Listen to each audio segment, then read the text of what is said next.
All right, we're live. We are live. I caught Cindy off guard. Oops. Welcome to the Hello? RDU Buzz. We are live this Is week it here registering to. the sound? What are you talking about? Hello, hello. I can't hear us. Yeah, I can hear you. Can you? Yeah. I can't hear you. All right. Well, Huh? you probably your earphones probably aren't plugged in.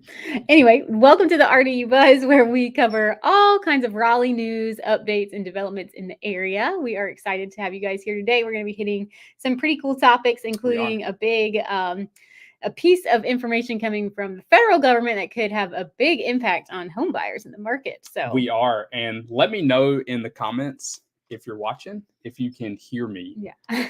Can you like really hear me through your Yeah. headphone or your Uh-huh. That's really interesting. Yeah, Yeah. I can't hear myself. They're So probably just our kids probably unplugged your yeah, I'm thing. not gonna wear them. So anyway, well, that's all besides the point. Well, it is like Cindy said, we're gonna kick off tonight. We're gonna talk about President Biden's new plan for home buyers. But before we get in that, I feel honestly a little sacrilegious even doing this on a Thursday night when it's the ACC tournament. Duke's Yeah. playing right now, and it's honestly it's kind of killing me. Duke's playing NC State, so when I was a kid, folks would roll out or teachers would roll out those big TVs on the little roll carts. Oh yeah. This time of year, strap down. That was always the best. yeah, and you'd watch the games in the classroom. So but anyway, we'll catch it afterwards. But yeah, seriously, let me know in the comments if you can hear me or cannot hear me.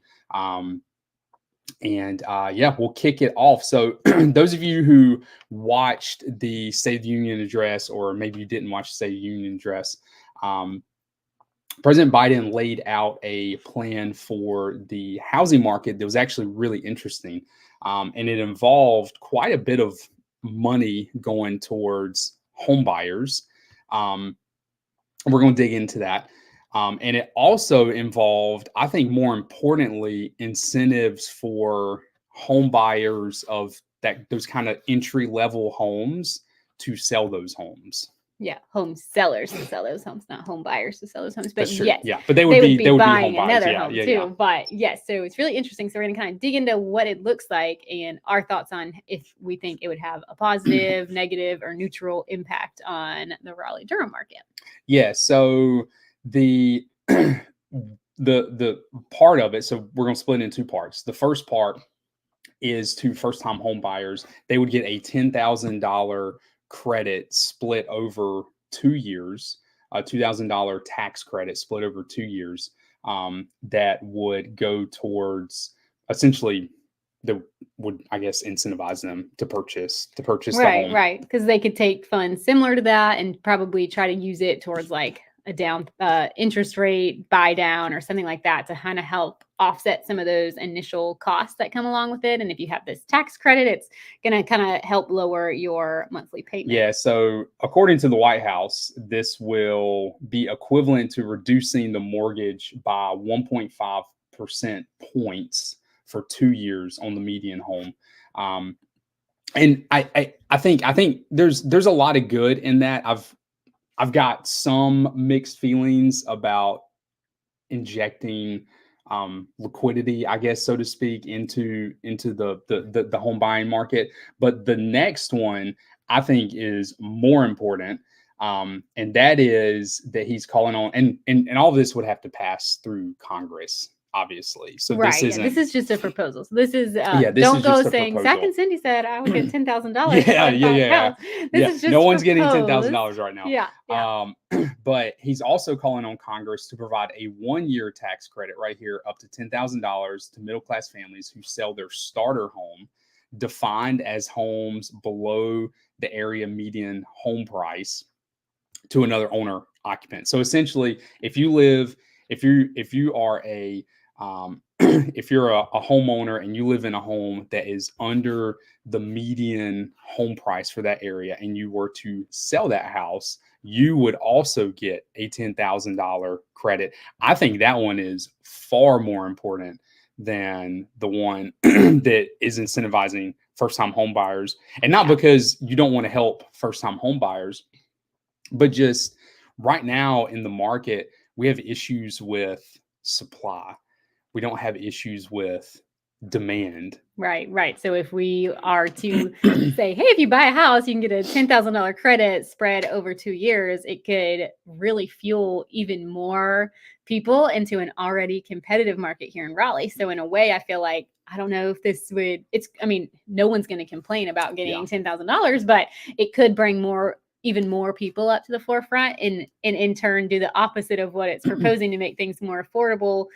We're going to start seeing the bidding wars are going to go up and up and up even more than they already are. So it could actually just end up doing the opposite of its intended purpose. It's got great intentions, but not so much. So, but the seller portion of it, I think is great. Like giving a credit to a seller who's got a kind of an entry level home or starter home would be great to put some of those lower priced homes into the market.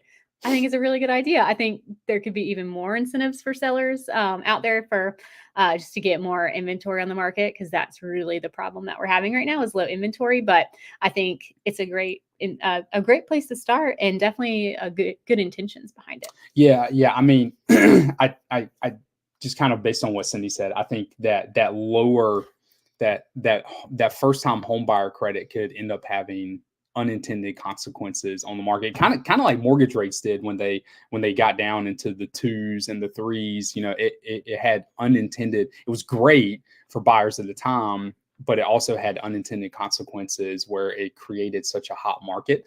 And it's not that first time home buyers don't need help. They do need help. This market is largely unaffordable for a lot of would-be first time home buyers, but I think the best way to help first-time home buyers is for the supply to increase, and that way prices stabilize. Which, to be fair, half of this plan is addressing, and I think that's a really good thing. Yeah. So the more of those starter homes, because I honestly, that second part is to encourage those starter homes, so to speak, to turn over a little quicker, so you can get more people into the home.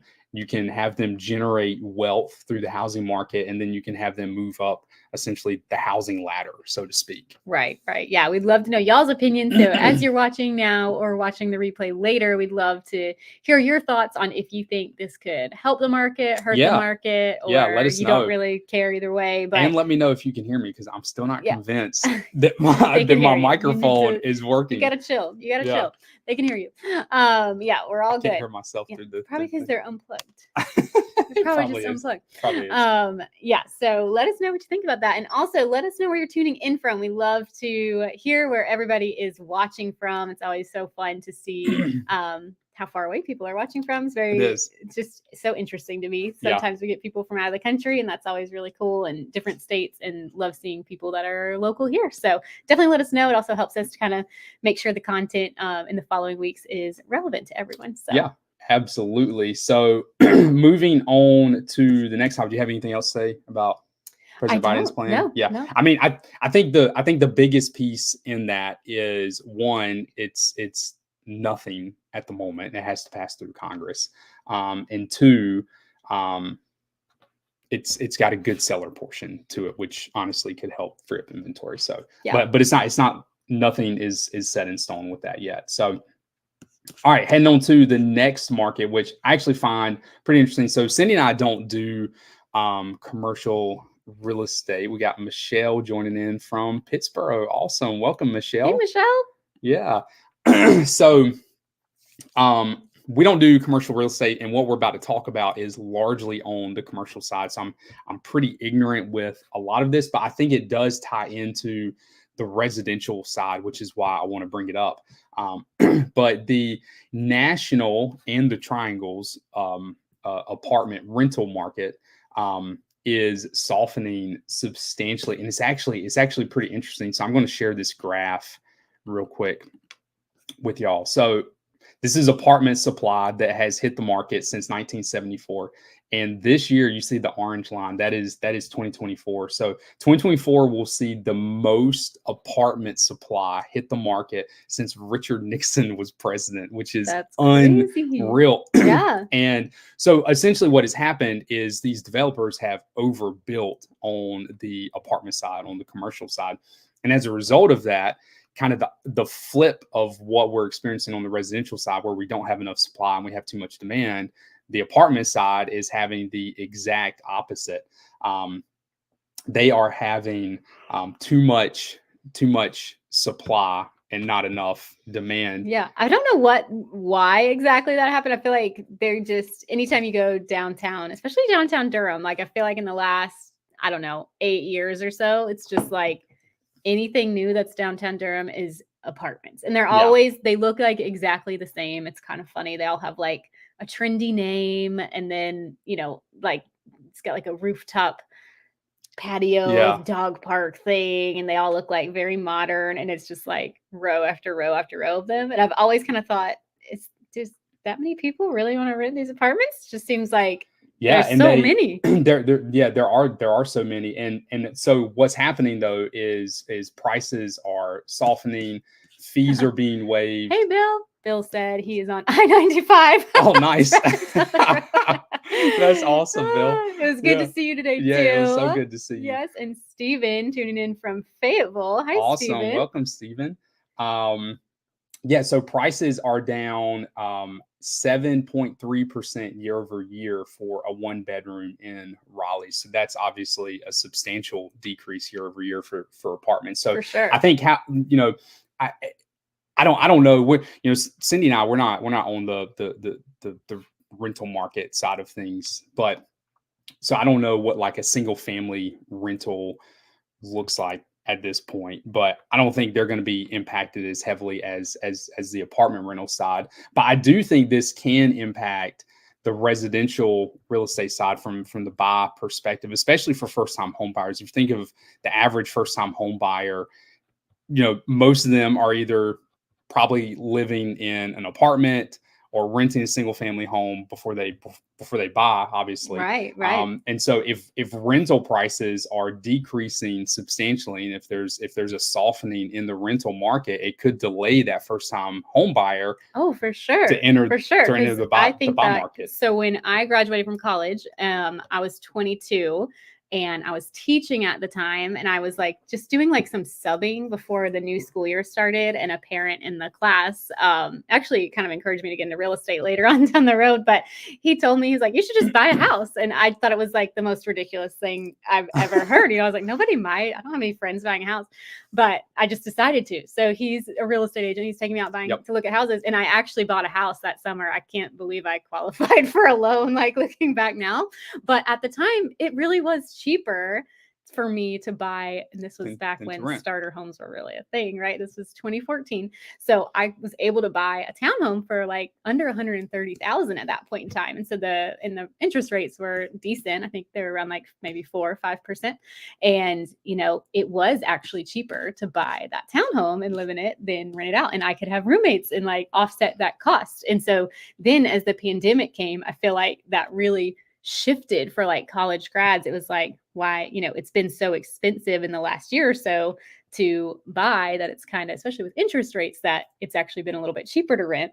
And now if the apartments are going to start probably giving incentives, because I remember back in the day, at least like when I was in college or growing up, you would always see the signs like at the apartments, like first month free, or, all these incentives to try to get people in. And if there's a softening in the apartment thing, I feel like you'll see that a lot more, and that's going to be kind of incentivizing people to stay if they can get like free place to stay for a month, or the rent just keeps like decreasing. It kind of makes it compelling to want to stay. Yeah, and it's obviously a specific demographic of people that are enticed for that, because we still see substantial demand in the market. I know last week we kind of went over that, where the national inventory is up 15%, but in our area inventory's down, what was it, 12%? But new listings 17%, but new listings were up 25%. So there's all this demand meeting all of these new listings, pulling inventory down. Right. And so even with this large apartment surge onto the market, and it's a temporary surge, that in this article here, they talk about how in 2025, 2026, this isn't necessarily going to carry over. So it's a pretty temporary thing, but at some level, this has an impact on the residential real estate market, because you will have people who their apartment fees are waived, their prices are coming down, and they're just going to decide to rent 1 year Right. more or 2 Yeah, years more 1 or before 2 they years jump more. into the housing market. So Right. it's And really I don't know how fascinating. much of a surplus it'll stay. You know, Raleigh is still a growing area. And so there's definitely still a need for housing and still a need for rental housing. You know, when you're Yeah. first moving into an area, especially for like a young college grad, maybe moving in for their first job, it might feel a little overwhelming to try to jump immediately into the housing market. And some people just want to be able to rent for 6 months to a year and figure out what they really want and Yeah. what part of town they want to be in. You know, the triangle is very expansive. So if you come and rent for a little while, it can kind of help you to figure out, do I want to be in Raleigh? Do I want to be in Cary, Durham, Clayton? You know, there's just so many options out there. So I'm glad that we're getting a lot of apartments, but, you know, we'll see what happens. Yeah, absolutely. We got Next Level joining in from Raleigh. Good to have you, Next Level.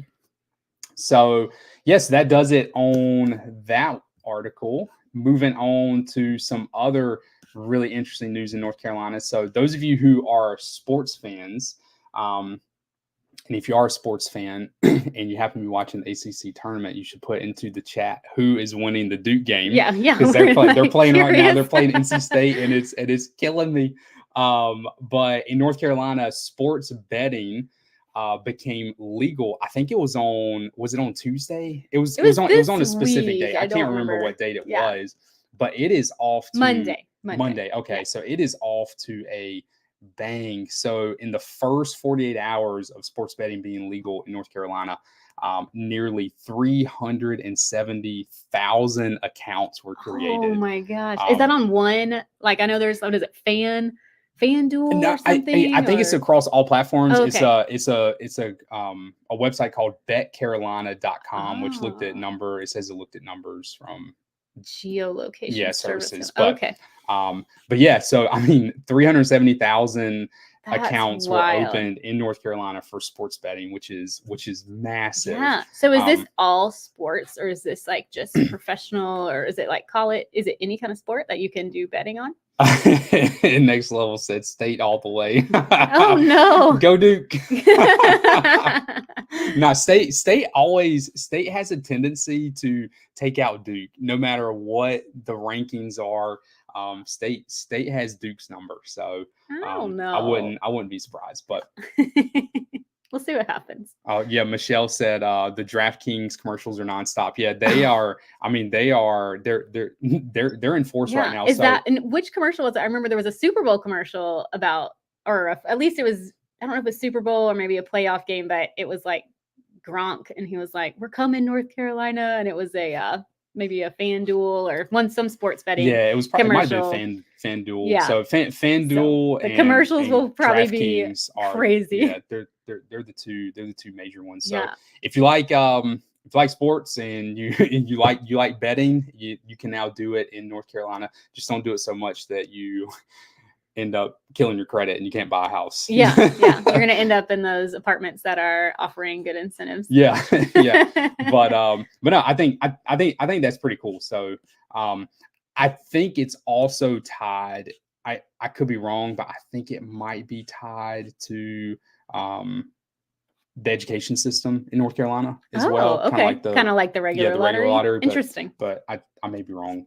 That's really cool. Okay. And I am seeing on the article that, so it looks like all sports, because I guess, I don't know if it was ironic that it became legal or not right at March Madness time, but that's kind of a convenient time to start, because you would have thought maybe it would have started in the fall with football, but I guess they want to start basketball season, or maybe they didn't really have a choice in it, but. Yeah. It says March is a big month as the NCAA men's and women's basketball teams. Yeah, so they probably wanted to get it legal before the tournament. Yeah, so. That worked out nicely for them. Yeah, it did. So that's big news. Southern Living put out a so those of you who don't know, Southern Living is a pretty popular magazine in I mean, I guess it's nationwide. I was about to say in the South, but I guess it's nationwide. But they put out an article, top cities in the South. It was, I think, top 25 cities, and Raleigh was number 9 on the list. Okay, which they did us a little dirty. Which I thought Raleigh would be a little higher. Yeah, because when you look at I mean, I'm not going to call out any names of cities in particular, but some of the ones above us, I think I'm a little surprised are ranking higher. I mean, I think you can. Like I was surprised Atlanta was on there because I've been through Atlanta a couple times and traffic was really bad, and Oh I don't my know, I gosh, probably got a it's bad taste in my mouth terrible. for it. Yeah. But there are some cities on The there that traffic. I'm not surprised with. Greenville, South Carolina is Yeah, on there. that's a Greenville, cool place yeah, for sure. Greenville is beautiful. Asheville, North Carolina. So Asheville and Raleigh were the two North Carolina destinations that were on there. So Charlotte did not make the list. Well, Charlotte is no, Charlotte did not make the top 10. Yeah, and it's put Orlando in the top 5, and I'm sorry, but Orlando is not the South. I know it's Southern as far as like, you know, geography, but Florida, I just feel like it should not count. You know, the top half of Florida can count as being like Southern, but you know, it's not. They don't even have sweet tea in Orlando. It's my biggest problem with Disney World. My biggest problem. No sweet tea. And I think too, I think these are more cities that are nice to visit because like when I not necessarily live in, but nice to like pay a visit to. So because when I look at the list, like Charleston's number 1, and I mean can't clearly go wrong with Charleston. Yeah, I mean Charleston is without a doubt the best city, I think, in the country to visit, period, not just South. I love Charleston. Yeah. Well, fun fact. So Zach went to college in Charleston too. So he has I got a soft spot for sure. And we got married there, which is pretty cool. We did. But it's a beautiful place. So much cool history there. Yeah. And it's just a great like foodie city. You can't go wrong with a trip to Charleston. Yeah. But you know, a lot of these cities on here are really cool to visit, but I feel like on the list of places that are great to live in, Raleigh's on there and Austin's on there, and those are probably the two deserving ones, I would think. Yeah, just based on their size, the economy, what they offer, you know, from a job perspective and from a wage perspective. I think Austin and Raleigh. Yeah, which Austin was number 8 on the list, so it was just ahead of Raleigh. For sure. Southern Living also, speaking of Southern Living, they put out an article. So if you're local, you should go check out this place. I have never been. And Cindy, you said you've never been either. We've actually never been. I've heard about it my whole life, and it's like an infamous diner, and I've never been, which is terrible. Diner. They named it the top diner in North Carolina, according to Southern Living. It's called Pools Diner. And it's here in Raleigh. I've never been, but it's ranked really well. Yeah. I think they kind of have like a Southern kind of menu, in my opinion, of menu. I don't know what's happening there. A Southern kind of menu. The atmosphere is kind of like typical, I think, like retro diner, which is really fun. So maybe we go check it out next week. Yeah, we need to. We definitely need to. Yeah, if you've been, let us know in the comments, because I mean, I think it would definitely be worth checking out. We have been to it looks like the person who owns Pools Diner also owns Beasley's Chicken and Honey, and we've been there. Yeah, and I've definitely heard of a couple of these other ones. Chuck's, but that closed during the pandemic, it looks like. Fox Liquor Bar, Death and Taxes. I have not been there. And Pools Side Pies, a pizzeria next to Pool Center. So they got a lot of restaurants going. Yeah. No, that's really interesting. Yeah, the chef is Ashley Christensen, if you've ever heard of her. But yeah, we'll definitely check it out. If you've been there, let us know what we're missing out on for sure. And we will report back. I'm going to make it a point that we go before next week's live. Before next week? Okay. Yeah, and we will report back if we think it's deserving of Best Diner. Because in my opinion, my favorite diner in the area is Elmo's Diner in Elmo's Durham. Is good. Elmo's is good. But the menu, from what I can tell from Pools, in Elmo's is nothing like Elmo's is more of like a breakfast kind of diner, you know? Yeah. So Pools seems quite different. So maybe not really comparative there. Yeah, maybe so. Next Level said if they don't have sweet tea, it's not Southern. So thank you. he would agree. Like, okay, I love Orlando. I love Florida. Anytime we go on vacation, I usually want to go down to Florida. You can't beat having sunshine year round, right? But I always get a little sad because it's really hard to find sweet tea down there. Yeah. Chick-fil-A does normally still have sweet tea, so there's a hack for you, Next Level. If you go down to Orlando, got to hit the Chick-fil-A drive-through if you have that craving. You can get sweet tea in other places too, I'm sure. Yeah. So that's all the articles we have tonight. We blazed through them probably so I can get to the Duke NC State game because it's killing me. We always end on just a mortgage rate update, which will end there tonight. So it looks like they crested 7% again. I guess just up a little bit from last I guess week. it was today, but again, I mean, demand just not impacted whatsoever by not in these Raleigh. interest rates. Yeah, no. We still, this past week, showing homes, it's been wild. With and it's really a lot of other buyers at the same time. Feels like an open house when you set up like a private showing, and doesn't really seem to matter the price point either. Like, no, the price point has nothing. Yeah, I mean, even the luxury homes are competitive.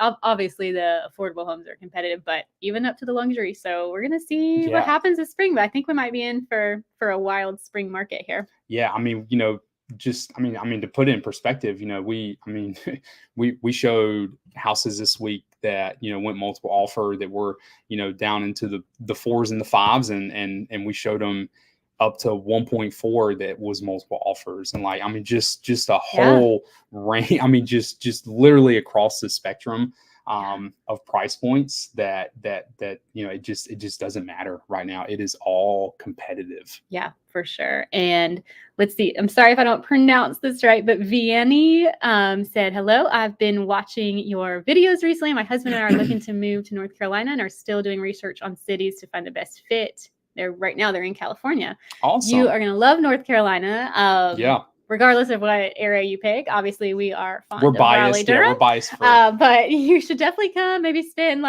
if you could, 10 days would be awesome to kind of explore the whole state. Do a little bit of time at the mountains, a little bit of time at the beach, a little bit of time here in the central area.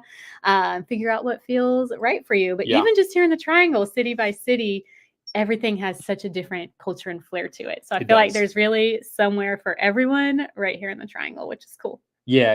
And like Cindy said, a trip out is the best way to figure it out.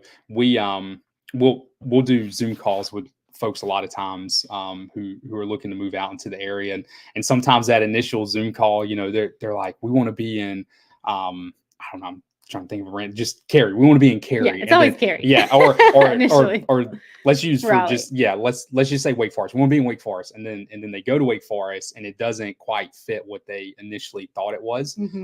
Just because no matter how many videos you watch or how many articles you read, there's nothing like being here in person. And so they get here and they're like, well, we thought we would like Wake Forest, but we actually really like North Raleigh or South Durham or whatever it is. And so I think a trip out is would be really good. But I don't want to beat up on the Charlotte.